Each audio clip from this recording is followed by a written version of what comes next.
الحمد لله الذي هدانا لهذا وما كنا لنهتدي لولا أن هدانا الله، والصلاة والسلام على أشرف الأنبياء والمرسلين نبينا محمد وعلى آله وصحبه وسلم تسليما كثيرا.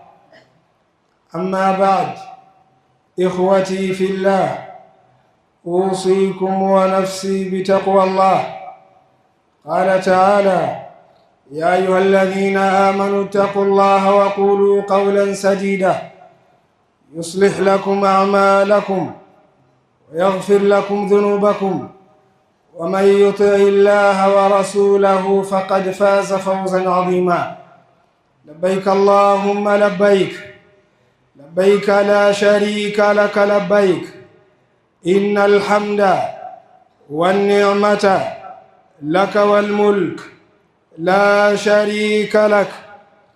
إخوتي في الله، إن الله جل وعلا، إن الله تبارك وتعالى فضل هذه الأيام، ونحن في شهر ذي الحجة وفي أيام مباركة ومن أفضل أيام الدنيا.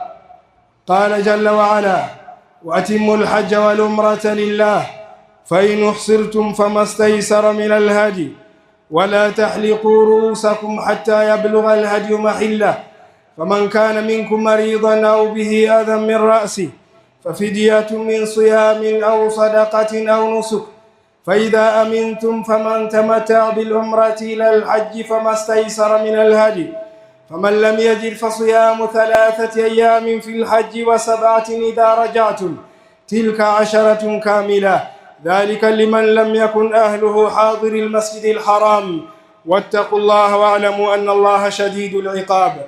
الحج أشهر معلومات، فمن فرض فيهن الحج فلا رفث ولا فسوق ولا جدال في الحج، وما تفعلوا من خير يعلمه الله، وتزودوا فإن خير الزاد التقوى، واتقون يا أولي الألباب.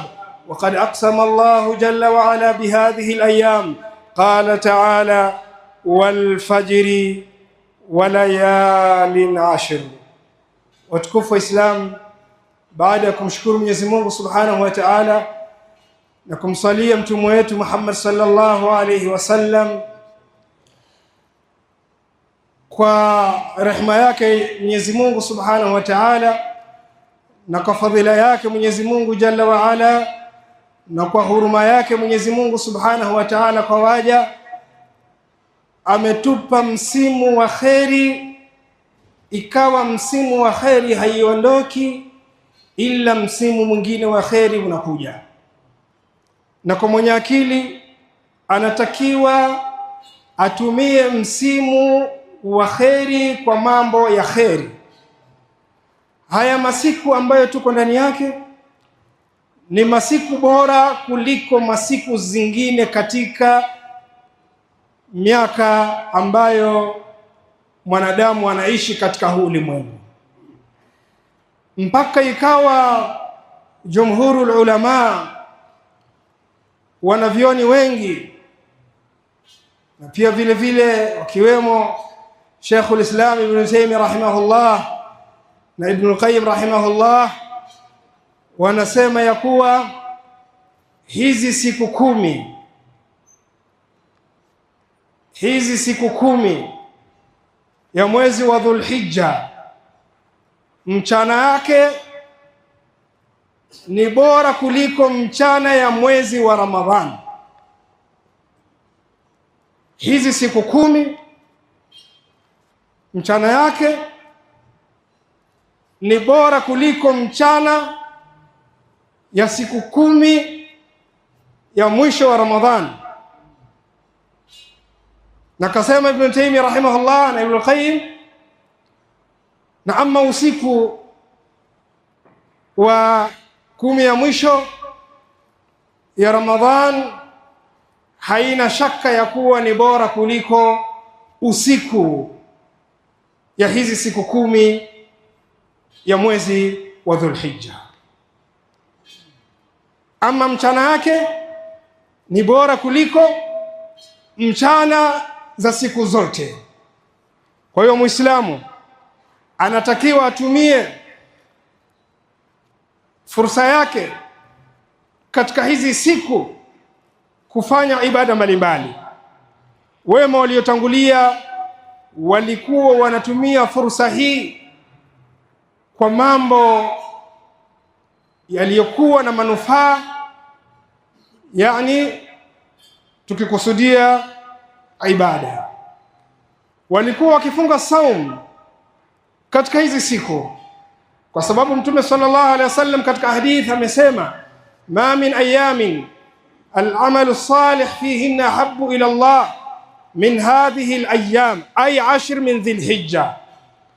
Hakuna siku iliyokuwa bora mtu akifanya amal aina yoyote na inampendeza sana Mwenyezi Mungu Subhanahu wa Ta'ala kuliko mtu kufanya amal katika hizi siku 10.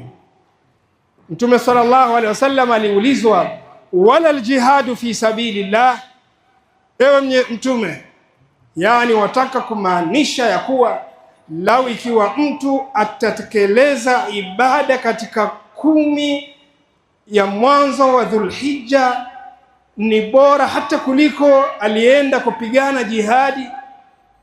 Mtume sallallahu alaihi wasallam akasema, wala aljihadu fi sabilillah, inashinda yule mtu ambaye amekwenda kupigana jihadi kwa siku zingine. Kisha Mtume sallallahu alaihi wasallam akasema, illa rajulun kharaja bimalihi wa nafsihi wa lam yarji,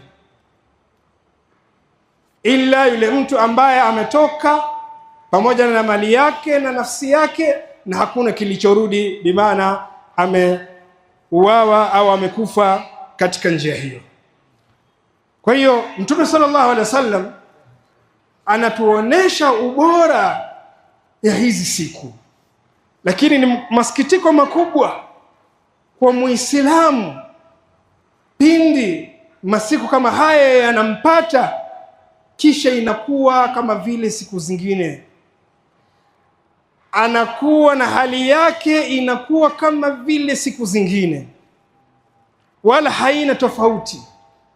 Ni jambo la kusikitika, bali kila mmoja anatakiwa asikitikie nafsi yake pale anapofanya taksir, anapokuwa na mapungufu makubwa ya ibada katika haya masiku.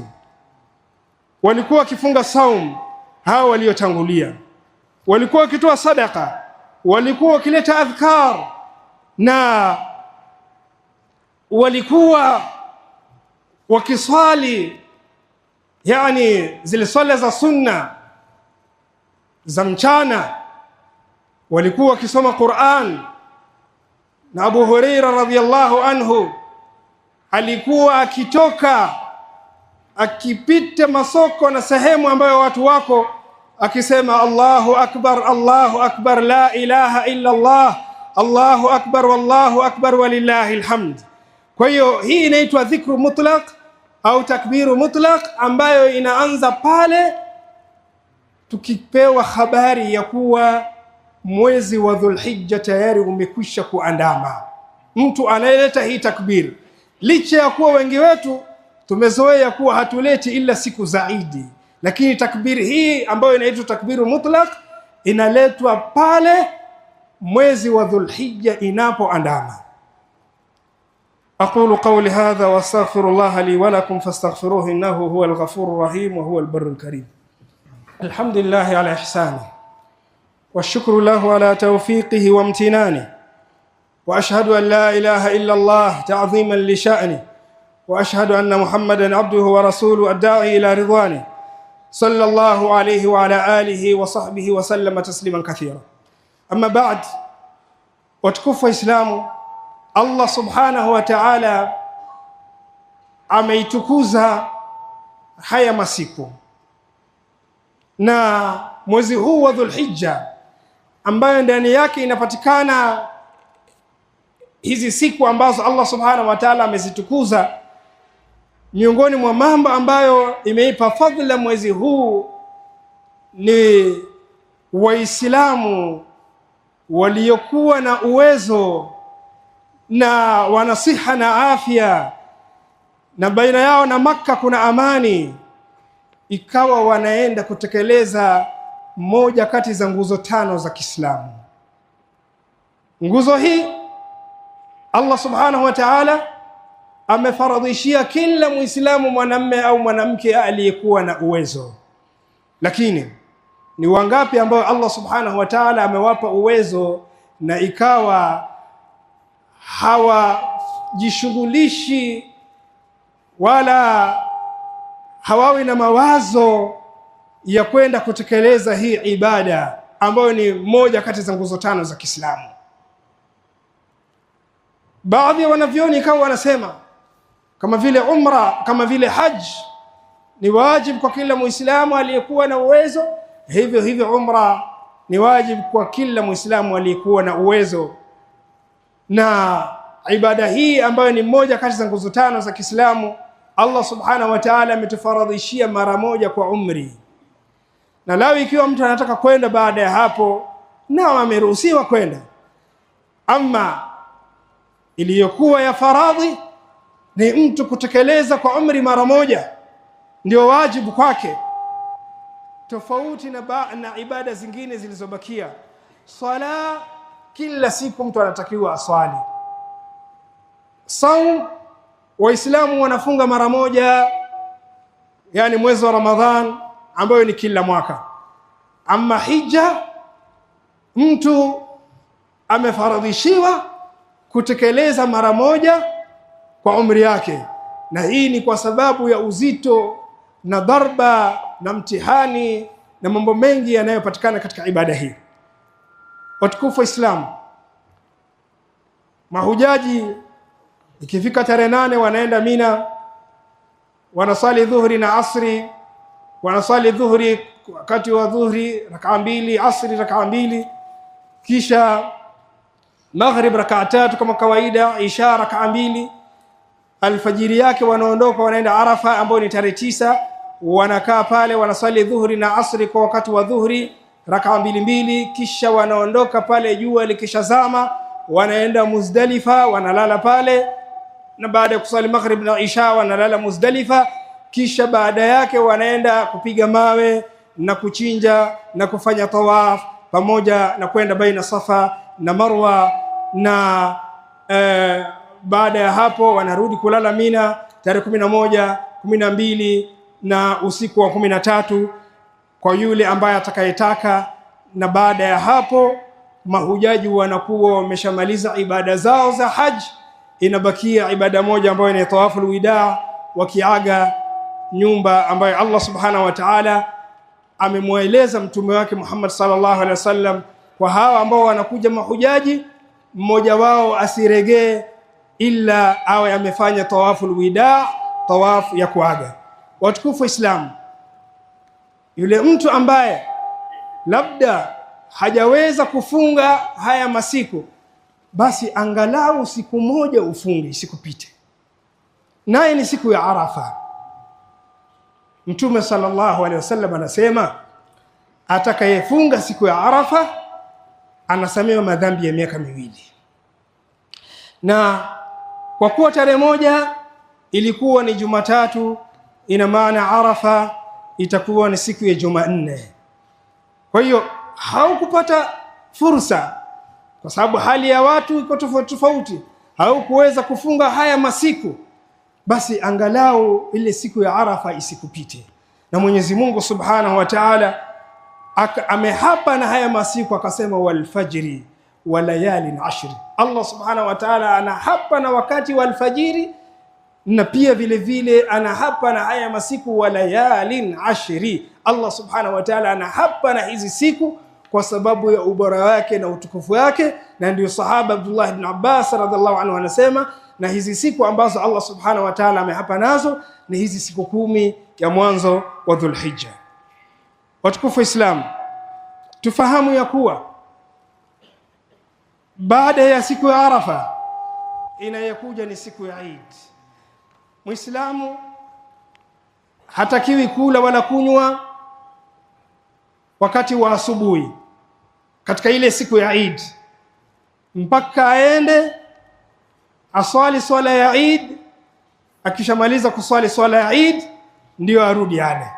Na hivyo Muislamu anatakiwa aoge na avae nguo nzuri na ajipake pia vile vile manukato.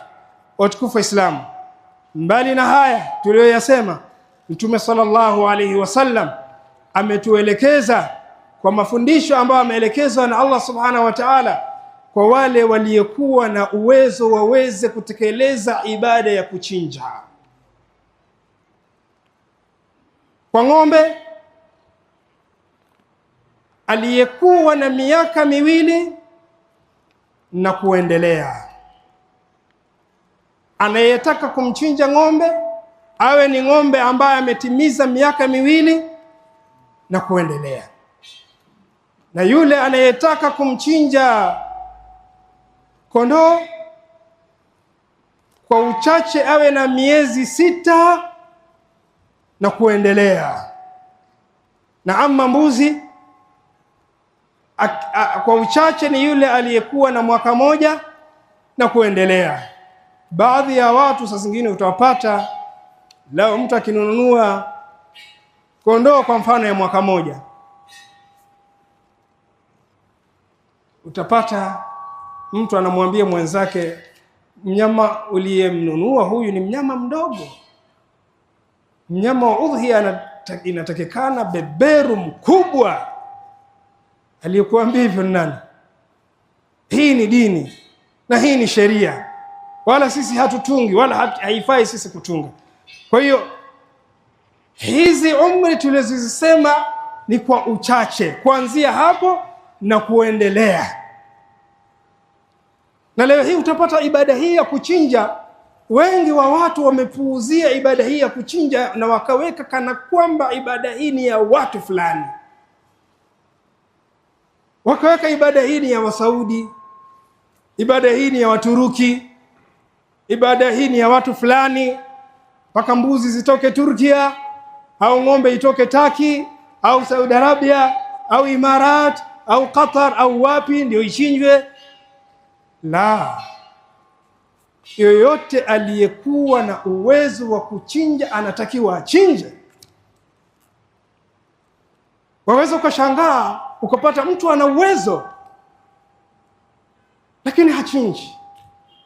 Lakini hiyo sio ajabu. Ajabu zaidi ni kuwa ile nyama ambayo imeletwa na watu wa kutoka nje kule, na ikawa wanagawanyiwa labda wale ambao hawajiwezi, ukampata huyo pia amepanga mstari anataka nyama, na ni mtu anajiweza. Ni jambo la kusikitisha sana. Jana moja kati ya wachinjaji namuuliza, kondoo kama wa mwaka 1 hivi pesa ngapi? Ananiambia 7,000. Kisumu hapa ananiambia 7,000. Sasa waweza kupata mtu ana zaidi ya 100,000 kwa akaunti yake, lakini hawezi akatoa 7,000 au 8,000 akaenda kamnunua mnyama ili aweze kumchinja. Ibada hii kama vile wale ambao wanatuma hao wanyama kutoka nje wanataka fadhila na thawabu, hivyo sisi huku pia vile vile tutakiwa tuweze kushindania mambo ya kheri. Aliyekuwa na uwezo wa achinje, na yule ambao hana uwezo, la yukallifullahu nafsan illa wus'aha. Watukufu wa Islam, tutukuze haya masiku, kwani hakuna mmoja wetu anayejua au ana uhakika ya kuwa Dhulhijja ya mwakani itampata. Kuna watu kadhaa jana na wengine juzi na wengine leo